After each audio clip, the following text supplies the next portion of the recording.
연대에 대해서 이렇게 한번 같이 알아보도록 하겠습니다. 생부터 따지면 생육대죠, 그렇죠? 생육대. 12운성이 인생이 인간이 태어나서 뭔가 이렇게 삶을 마칠 때까지의 어떤 단계 과정을 12단계로 이렇게 비유를 한 거다. 이렇게 말씀드렸고, 하늘 기운이 땅 기운하고 어떠한 작용력이나 연관 관계를 갖는지, 이거의 정도, 세기, 비중, 이런 거를 따지는 논법, 기법이 12운성이다. 이렇게 말씀을 드렸고요. 대부분 일반적인 오행의 천간 지지 간의 생극자와의 관계 관련성들이 뚜렷하게 12운성의 개념하고도 연관이 되는 것은 뭐 그렇게 해석하시면 되겠습니다. 그런데 예를 들면 뭐 병이 나면 목생화 하는데 장생이라든지 이건 뚜렷하죠, 그렇죠? 근데 다른 경우들이 있어요. 우리가 음장생을 쓰다 보니까 그럴 때는 실제 우리가 감명을 하거나 팔자를 분석할 때 어쨌든 생극에 대한 부분을 일단 먼저 살핍니다. 먼저 살피고 그 이면에서는 그 나머지 12운성을 적용을 한다. 그게 순서예요. 기법이고 12운성을 먼저 적용하지는 않습니다. 먼저 정유가 장생이라고 해서 화가 이렇게 금이 이렇게 그렇죠? 이렇게 화를 생한다. 이런 개념하고는 다른 거죠. 그러니까 내가 화극금하는 편재를 내가 일간이 극하는 거는 맞는 거예요. 근데 그 극이 순조롭게 뭔가 이렇게 뭔가 그 행위 자체가 일간이 즐겨하고 본능적으로 하고 그렇죠? 뭔가 이렇게 생기발랄하게 하고 하는 이런 부분이 이제 장생의 개념이다. 특히 이제 음장생이 보통 뭐 계멸이라든지 그럼 생으로 이루어지고 정유라든지 하면 극으로 이루어져야 하기 때문에 일반적인 양포태 개념하고는 조금 시각 차이가 좀 존재할 수 있습니다만 어쨌든 이제 그런 식으로 해석을 하시면 되고요. 그래서 생육대, 로광세, 병사묘, 절태양 이렇게 오시면 되겠어요. 생육대, 로광세, 병사묘, 절태양. 그래서 보통 생애 과정에서 인생도 보면 뭔가 출생을 해서 이렇게 뭔가 씻기고 자기 자신을 이렇게 드러내려고 하고 갈고 닦고 이런 게 이제 요괴 과정이라고 하면 뭔가의 이렇게 어떻게 문 밖을 내지는 외부로 뭔가 이렇게 활동을 뭔가 이렇게 시작하려고 하는 그런 때가 된다라는 거죠. 우리가 삼합운동이 이렇게 생왕묘 운동을 하고 또 이렇게 절욕세 운동을 하고 이렇게 대지라고 하는 거는 이렇게 병태 대 운동을 한다 그랬죠. 병태 대 운동을 하면 이거 운동성은 이렇게 병태 그리고 대 그렇죠? 병태 대 운동성을 이렇게 갖습니다.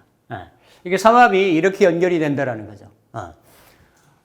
뭐 예를 들어서 뭐 기준이 되는 만약에 병화를 놓고 본다라고 하면 이렇게 항상 록왕하고 절태를 바꿔서 붙이라고 말씀드렸죠. 그러면 이렇게 태지, 병화의 태지가 되는 거는 뭐가 되는 거예요? 자수가 되는 거죠. 그렇죠? 자수. 절지 옆에가 태지니까 해자든 자해든 기억이 안 나면 절지가 되는 걸 하나 붙이는 거예요.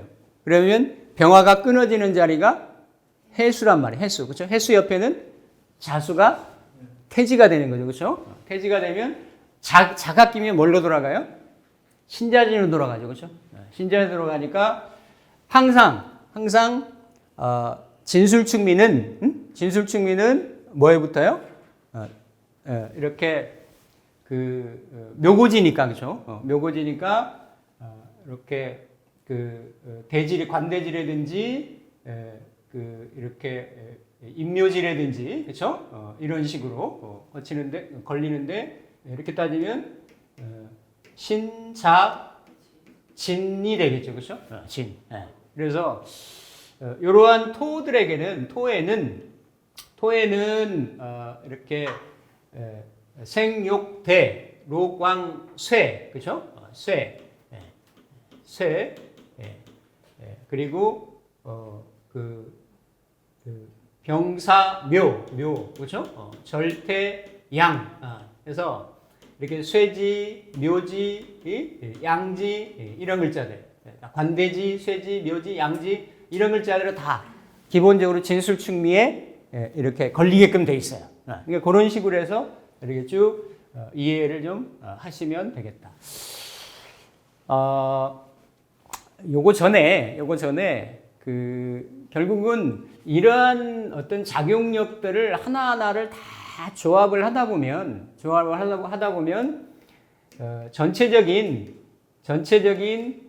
그 글자들이 갖는 그 어떤 십천간 십이지지가 갖는 하나의 이런 상을 형성을 하게 되는 거거든요. 상을.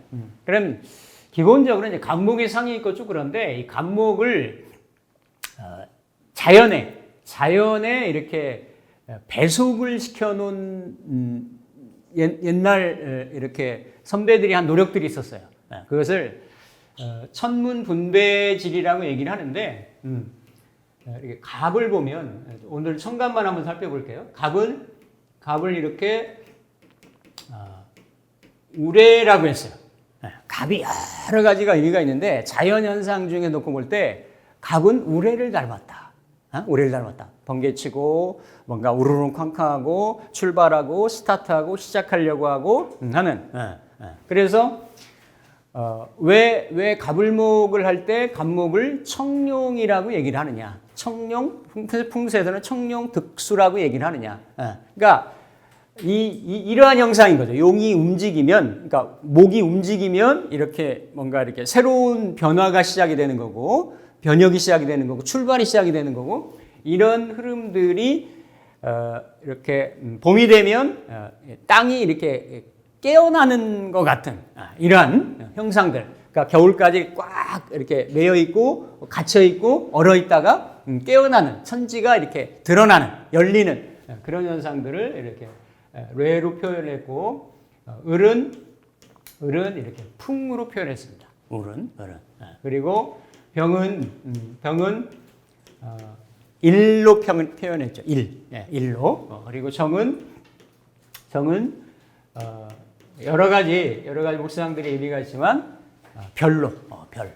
그래서 정화는 정화의 어떤 현학적인 의미, 형이상학적인 미를 추구하는 예민한 예술적인 어떤 이런 학문적인 이런 성향들이 다 있는 거죠. 이제 우리가 양화 음화로 나누기도 하지만 별의 의미를 닮았다. 칸트가 제일 좋아했던 별이란 말이에요. 별을 보고 영감을 얻었다라는 거, 이런 거. 그리고 이렇게 병정 무. 무는 이렇게 우리가 이거를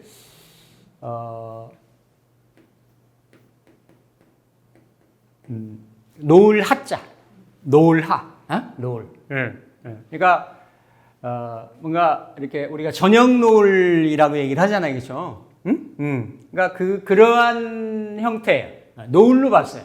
노을로 이렇게 보고 기는 이렇게 구름으로 왔습니다. 구름 문자로 보고 경은 뭐 여러 가지 이렇게 무쇠의 의미, 원석의 의미, 중장비 뭐 아주 큰 이동수단, 교통수단의 의미, 뭐 도끼의 의미, 뭐 여러 가지 의미가 있는데 일단 선명통에 나온 거거든요. 거기에는 이 경을 월로 봤습니다. 월로. 그러니까 병신이 이렇게 편제를 보는 거하고 정유가 편제를 보는 거하고 느낌이 다른 거죠. 그러니까 태양이 달을 아래에 이렇게 깔고 있으니까 조금 알로 보이는 거야. 응? 그러니까 쉽게 취할 수 있는 그러한 재물로 보이는 거죠. 그러니까 생지이기도 하지만 훨씬 더 병신 일주가 재물에 대한 재를 추구하는 형태나 방식이나 운동성이나 이런 게 다른 거죠. 굉장히 다른 거예요. 이미 유금은 완성금을 내가 취하려고 하는 정유의 모습이고, 이게 천을귀의 모습이고, 생지의 모습이고, 이렇다라고 하면 병신은 신중에 임수가 있기도 하고, 인신사의 역마성을 띠기도 하고, 아직까지 열매가 단단하게 여물지 않은 상태인 거예요. 신을 거친 다음에 유가되는 거지. 그렇죠? 그러니까 막 이렇게 그 농부가 앞산, 뒷산, 옆산 뭐 이런 거를 막 이렇게 미월을 지나고 나서 막 이렇게 추수를 이렇게 앞두고 더 익히려고 하는 막바지로 잘 익히려고 하는 그런 모습이 이렇게 병신의 모습이 됩니다. 이런 걸 볼 때 이제 달이다라고 보는 거죠. 그리고 신을 볼 때는 이거를 추상살초라고 얘기하는 서리라고 얘기합니다. 서리. 신금은 서리의 상을 닮았다. 서리. 뭐 여러 가지 울상들이 있는데 기본적으로 옛사람들이 이렇게 이미지화를 했어요. 이미지화를. 그리고 임은 임수가 이제 여러 가지 의미가 있는데 그 기초 일할 때 다 말씀드렸죠. 근데 이거를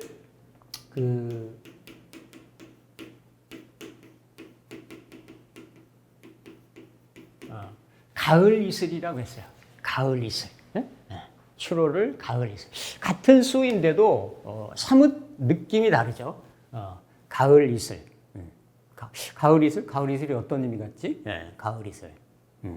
그러니까 이제 가을 이슬의 의미가 있는데 이게 이제 지지에 신자진이 붙고 인호술이 붙으니까 그 의미들이 이렇게 달라지는 거죠. 그리고 개수는 춘림이라고 했어요. 춘림. 춘림. 춘림. 비우자 밑에 수플리자 쓴 글자인데요. 춘림. 그러니까 봄에 이건 장마림자거든요. 봄에 오는 장마. 그러니까 이렇게 놓고 보면 임수는 가을 기운인데 개수는 봄 기운이라고 보는 거야. 그냥 이거를 우리가 수라고 퉁치고 겨울이라고 퉁치고 그러면 이런 의미들이 안 드러나는데, 그렇죠? 안 드러나는데 다르죠. 다른데 왜 옛사람들이 이렇게 상징 체계를 자연의 대표 그 물상을 붙여다가 이렇게 따다가 이렇게 붙였을까? 그러니까 천간의 모습이 있고 또 지지의 모습이 12글자가 있어요. 그건 다음 시간에 한번 살펴볼 텐데. 그러면 요런 이게 봄장마의 형국인데 그 다음에 갑이니까 봄하고 가까워졌잖아요. 그렇죠? 근데 이제 이러한 개수들이 지지에 이제 어떤 글자하고 이렇게 매칭이 되느냐. 예를 들어서 뭐 개묘라고도 할 수도 있고 개묘로 될 수도 있고 개축으로 될 수 있죠. 개묘나 개사 같은 이런 인자들은 봄, 여름 글자니까 개수가 천간의 개수가 그러한 어떤 기운이나 에너지나 느낌이 다 있는 거죠. 그렇죠? 있는데 축이나 유 같은 경우는 어때요? 유 같은 경우는 아직도 어두운 밤인가 봐요. 아직도 어두운 밤인가 봐요.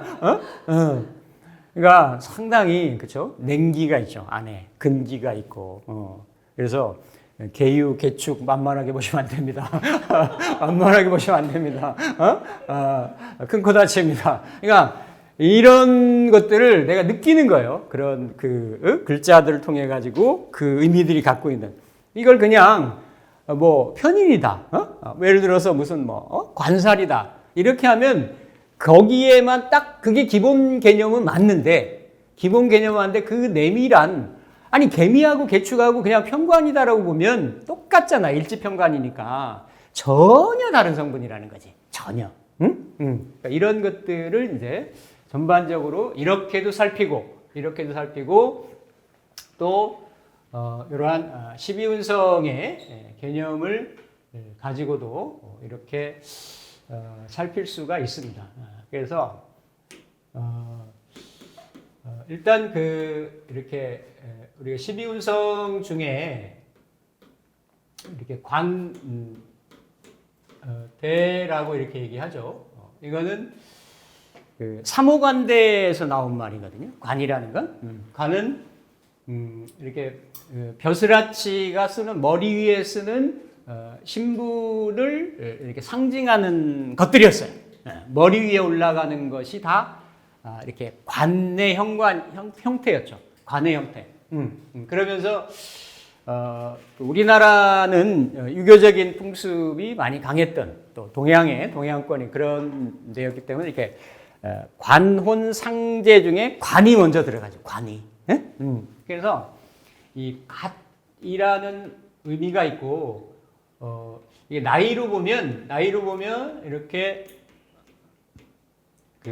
약관이라고 해서 관자가 들어가요. 관.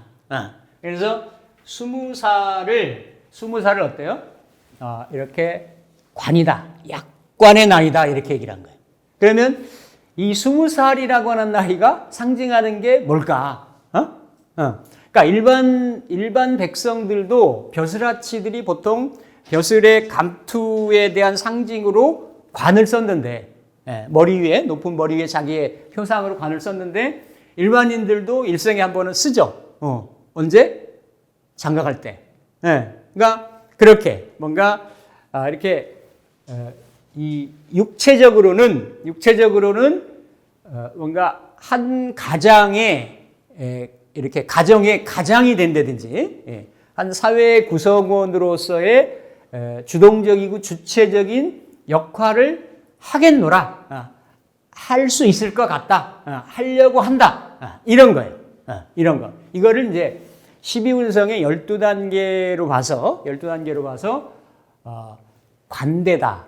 근데 우리가 이제 이걸 외울 때는 생육대 해가지고 이렇게 그 뒤에 글자를 이제 줄여가지고 이렇게 외우죠. 외우는데 요거는 띠라고 하는 의미가 있죠. 옛날에 뭐 관복을 입거나 하면 이렇게 관에 이걸 요대라고도 하고 이렇게 두르는 게 있어요. 이제 이게 신분을 상징하기도 하고 그래서 뭔가 자기 자신을 이렇게 포장하고 이렇게 드러내는 이런 형국이 있어요. 이런 의미가 있는데 이렇게 관대가 있다라고 하면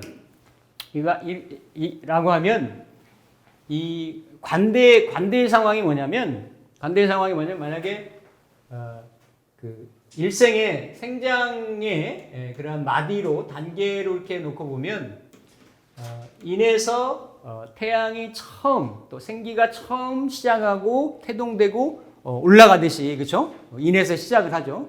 인에서 시작을 하고 이런 부분들이 묘에서 그렇죠? 묘에서 뭔가 이렇게 4-5살 아이가 이렇게 뭔가 자기 자신을 공교히 하기 위해서 이렇게 목욕을 하듯이 뭐 이렇게 그러한 묘의 단계였다라고 하면 이렇게 진으로 해서 이 병화의 의도를 이렇게 막 이렇게 드러내려고 하는 노출시키려고 하는 이런 때죠. 근데 이 병화 입장에서 보면 병화의 천간의 뜻을 천간의 상을 그대로 투영을 해서 실현하고 완성하는 것은 5의 단계나 4의 단계가 돼야 돼요. 그런데 아직 어때요? 4하고 5까지는 안 다다랐죠. 그렇죠?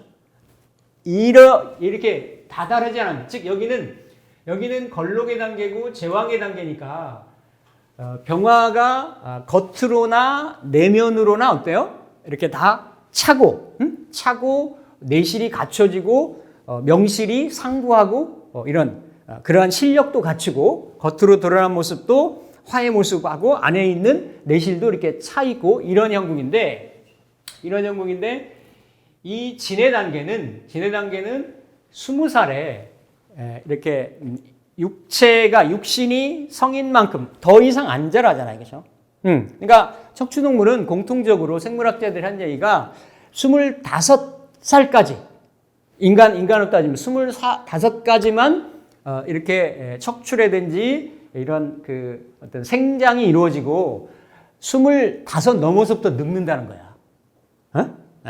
사람이. 그러니까 그 육신이 자라고 겉으로 보기에는 성인의 모습인데 다 자란 모습인데 안의 알맹이는 어때요? 아직 여물질 않았어요.